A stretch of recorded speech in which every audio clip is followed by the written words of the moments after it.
लोग अपने अपने मन से बहन अनीता को न्याय दिलाने के लिए यहाँ बड़ी संख्या में पहुंचे। तेजाजी महाराज का पवित्र प्रांगण है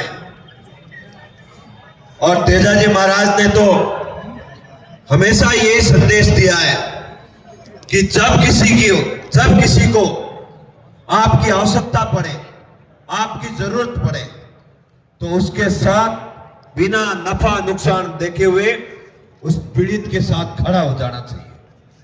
यही संदेश हमें दिया गया, यही बात हमें सिखाई गई। लेकिन कहां सूख रह गई, कहां कमी रह गई कि 20 दिन एक बहन को न्याय दिलाने में लग गए।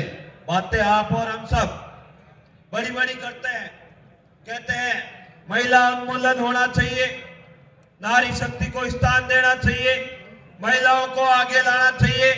जब कोई महिला, जब कोई बहन अपना कार्य करती है, अपना कार्य करते हुए खुद की अपनी पहचान बनाती है और फिर उन लोगों को खटकने लगती है और वो लोग उसकी हत्या कर देते हैं। हद तो तब हो जाती है इस राजस्थान में जब 20 दिन तक उस महिला को न्याय दिलाने के लिए कोई नहीं आता है। सिर्फ और सिर्फ हमारे यहाँ के कई योद्धा संपत जी जैसे भाई यहाँ खड़े रहते हैं। मैं तो धन्यवाद दूंगा संपत जी को, आपने 20 दिन तक इन बेईमानों से लड़ाई तो लड़ी, बाकी इनकी नियत बहुत खराब है। इन लोगों की मंशा थी, ऐसे कई सारे हत्याकांड होते हैं, ऐसी कई सारी घटनाएं होती है, ऐसे कई सारे अपराध होते हैं और ये पर्दा डाल देते हैं या फिर कई नेता आते हैं जो समझौता करके चले जाते हैं। और यहाँ तो संपत जी ने ऐसे नेताओं को एंट्री भी नहीं दी।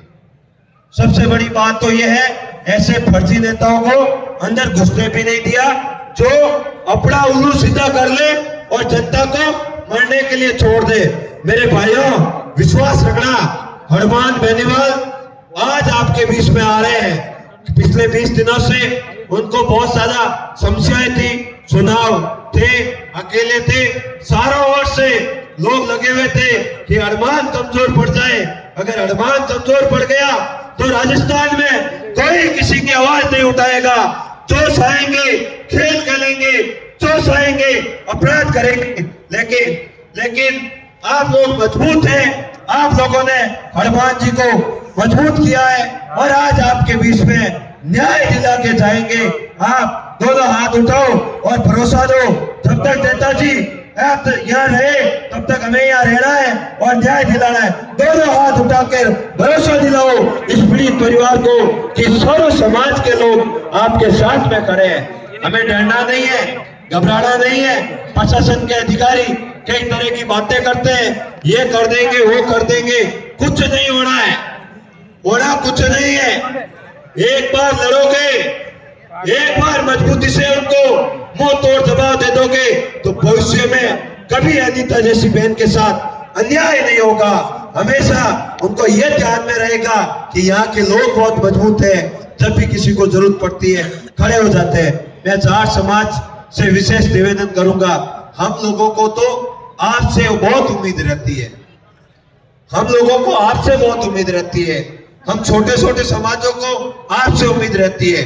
जब भी जरूरत पड़ेगी कि भाई ये मार्शल कौम है, हमारे साथ आकर खड़ी हो जाएगी।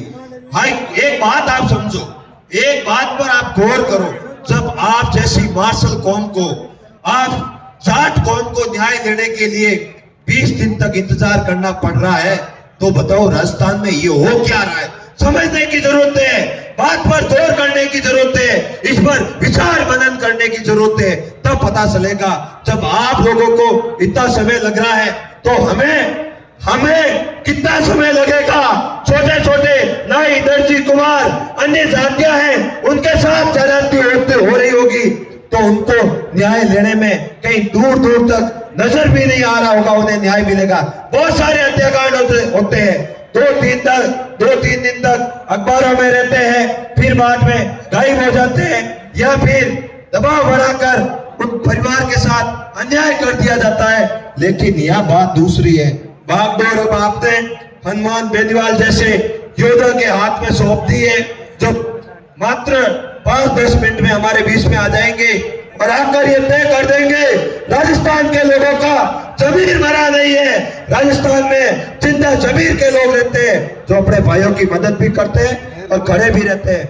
मैं समस्त सर्व समाज के लोगों से निवेदन करता हूं कि आप जहां कहीं भी हो और ज्यादा संख्या में पहुंचे और इस बहन को न्याय दिलाने में अपनी अहम भूमिका निभाए, अपना कर्तव्य निभाए, अपना धर्म निभाए और साथ में खड़े रहे।